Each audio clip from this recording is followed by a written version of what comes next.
Halo, Assalamualaikum sahabat semua. Kembali bersama saya Lilis Situhudijah. Kali ini saya ingin berbagi dan berdiskusi dengan sahabat semua mengenai sejarah dari promosi kesehatan ya. Baik, nah sejarah promosi kesehatan di dunia diawali dari yang namanya Alma-Ata Declaration yang terjadi pada tahun 1978. Nah, di tahun ini 140 negara berdiskusi dan bersepakat mengenai pelayanan kesehatan primer atau primary health care ya. Dan di tahun ini, di tahun 78 ini, deklarasi ini menghasilkan satu, Health for All by the year 2000. Jadi, kesehatan untuk semua di tahun 2000. Kemudian juga menegaskan pentingnya primary health care atau pentingnya kesehatan dasar ya, pelayanan kesehatan dasar. Kemudian pada deklarasi ini juga menjelaskan tentang kesehatan sebagai hak asasi yang fundamental ya, yang harus dinikmati oleh seluruh masyarakat dunia. Nah, setelah itu di deklarasi ini juga negara-negara ini menyepakati bahwa harus adanya pemerataan dalam pemberian pelayanan kesehatan. Kemudian pemberian pelayanan kesehatan itu tentunya harus ditunjang oleh teknologi yang sesuai yang dibutuhkan ya, atau appropriate technology.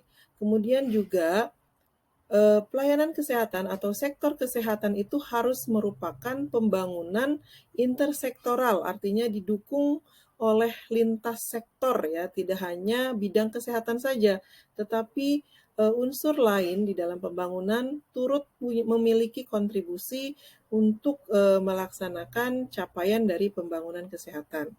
Nah, di dalam deklarasi Alma-Ata juga di situ ditekankan pentingnya dari unsur community participation atau pentingnya partisipasi dari masyarakat ya.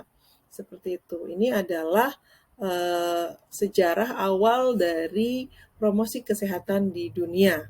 Kemudian selanjutnya sejarah promosi kesehatan pada tahun 1986 terjadi atau terselenggara konferensi internasional di Kanada, tepatnya di kota Ottawa.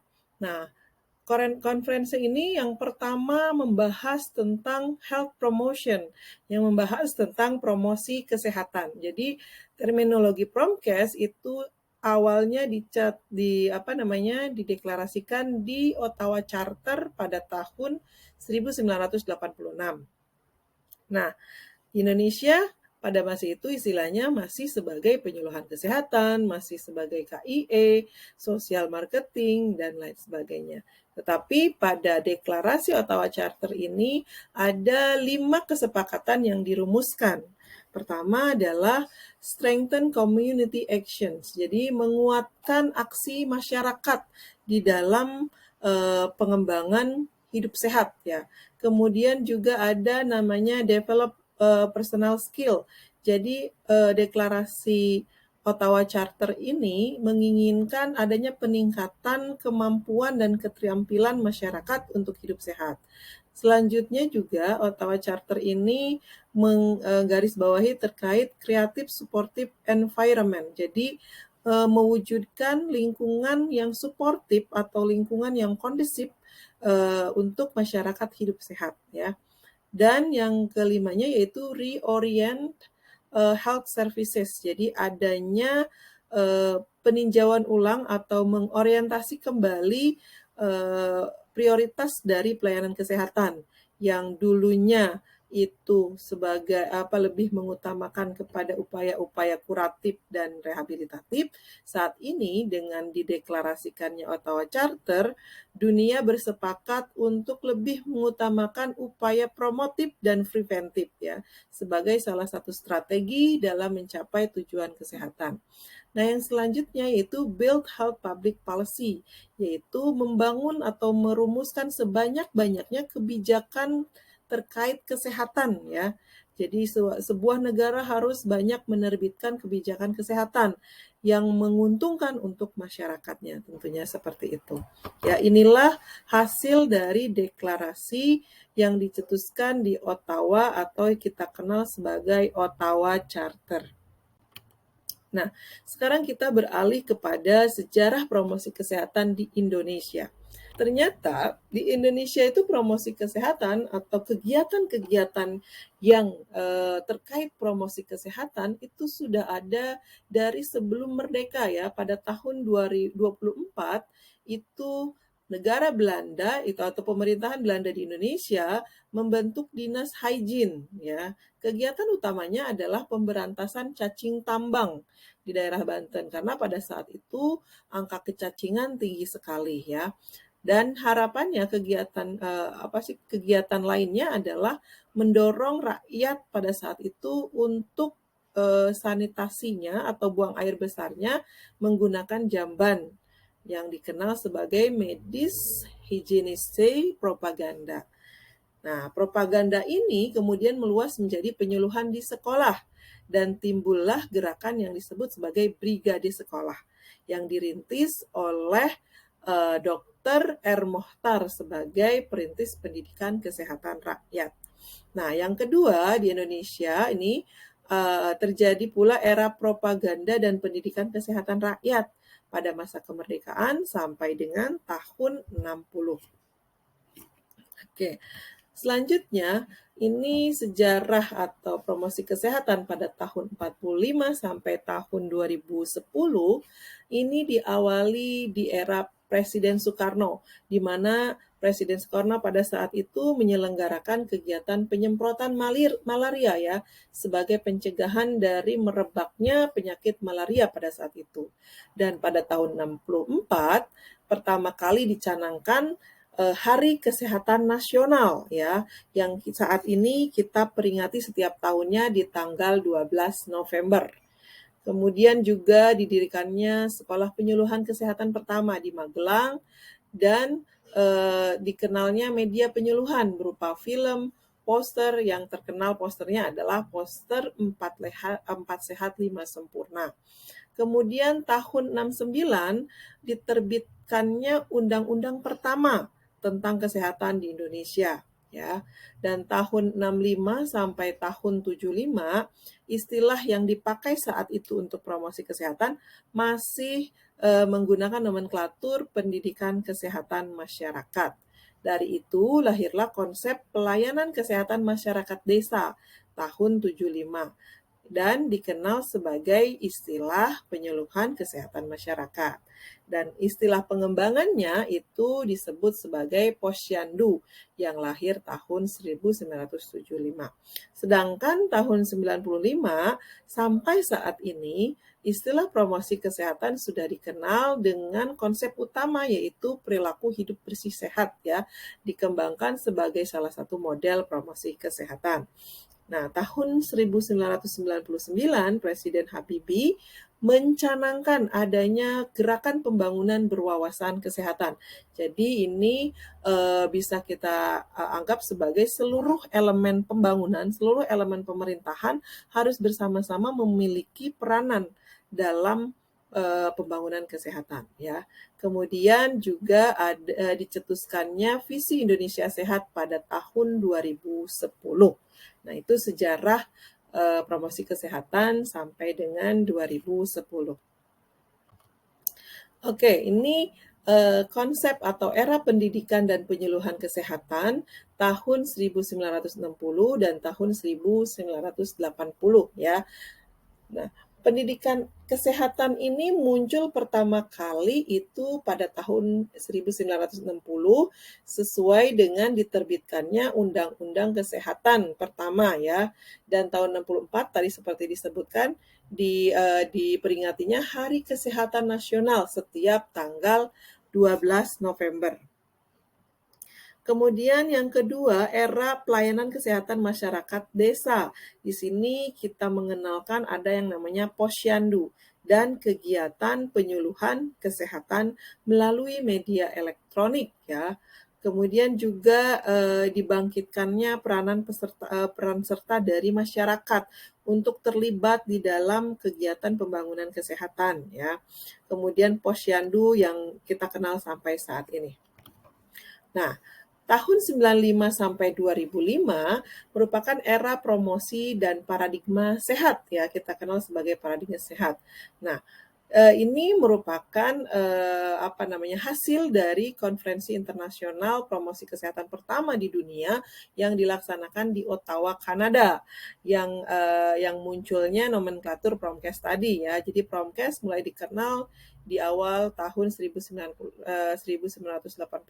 pada saat konferensi Ottawa ya, yang merumuskan atau menyepakati 5 strategi pokok Promkes. Pertama, strategi pertamanya yaitu suatu negara harus mengembangkan kebijakan yang berwawasan kesehatan ya. Banyak-banyak peraturan atau kebijakan terkait kesehatan atau yang kita kenal sebagai healthy public policy. Yang kedua, suatu negara harus menjamin terciptanya lingkungan yang mendukung untuk hidup sehat atau supportive environment dengan berbagai program yang dikeluarkan tentunya.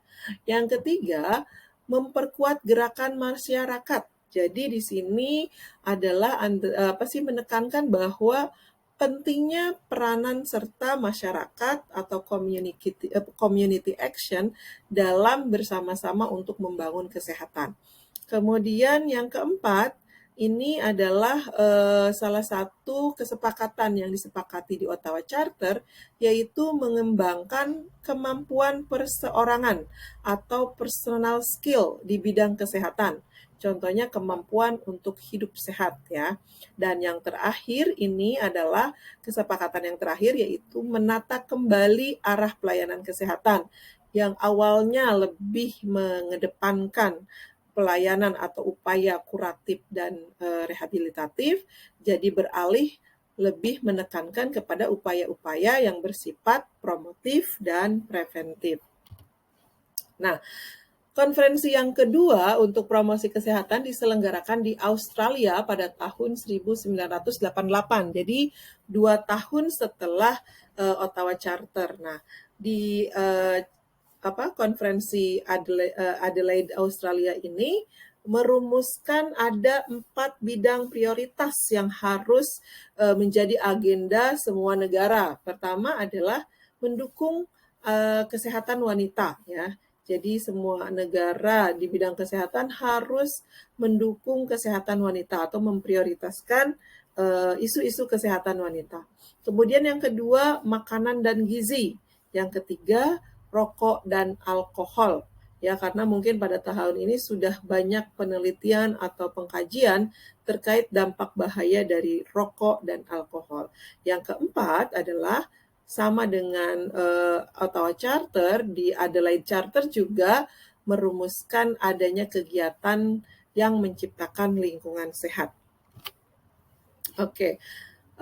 Untuk konferensi internasional Promkes yang ketiga itu terjadi di Sundsvall, Swedia tahun 1991.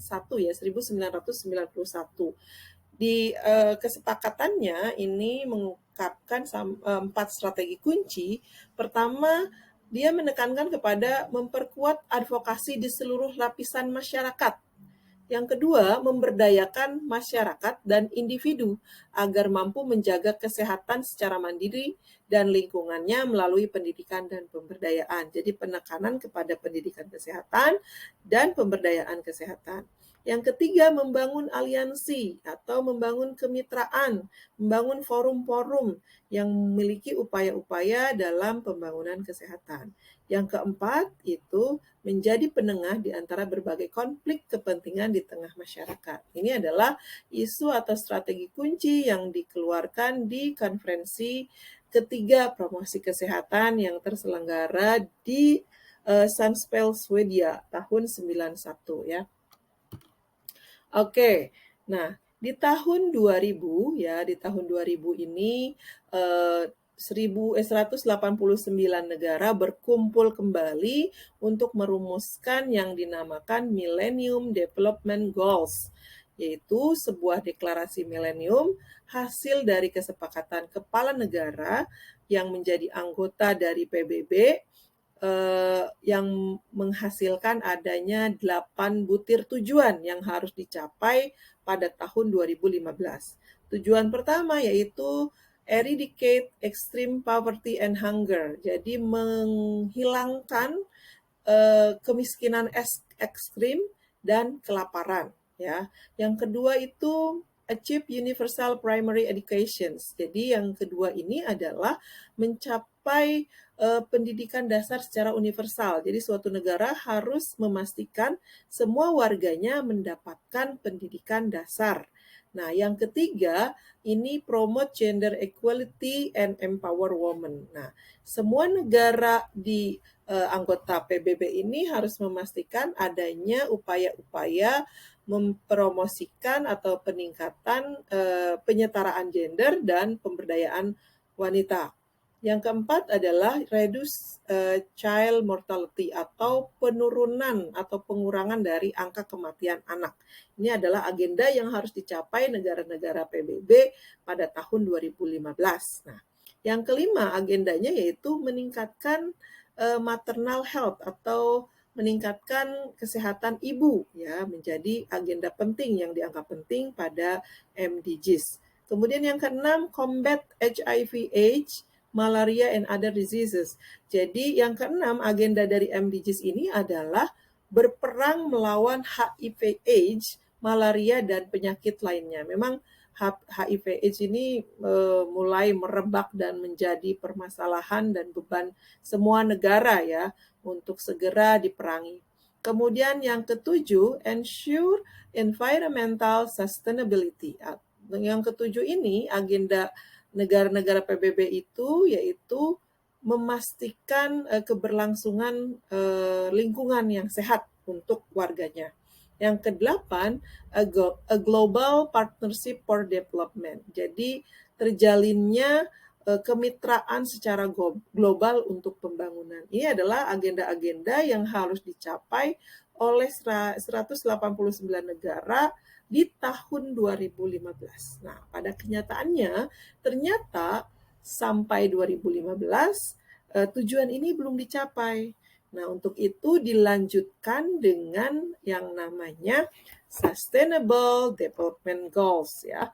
Nah, pada tahun selanjutnya, ya, ini ada namanya tujuan pembangunan berkelanjutan atau Sustainable Development Goals ini karena 2015 kita masih belum belum mencapai 8 tujuan dari MDGs. Makanya di bulan Agustus 2015 kembali PBB meresolusi untuk merumuskan adanya 17 program atau 17 tujuan yang harus dicapai bersama di tahun 2030.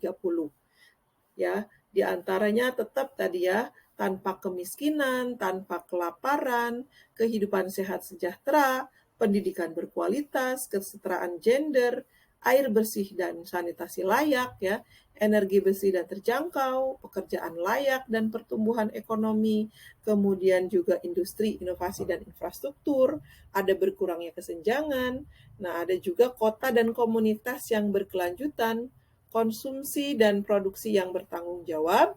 Yang ke-13-nya penanganan perubahan iklim. Kemudian juga ada tentang kaitannya dengan ekosistem laut, ekosistem daratan, perdamaian, keadilan, kelembagaan yang tangguh, dan yang terakhir adalah kemitraan untuk mencapai tujuan tersebut. Nah, ini adalah 17 agenda sebagai ambisi pembangunan bersama yang harus dicapai di tahun 2030.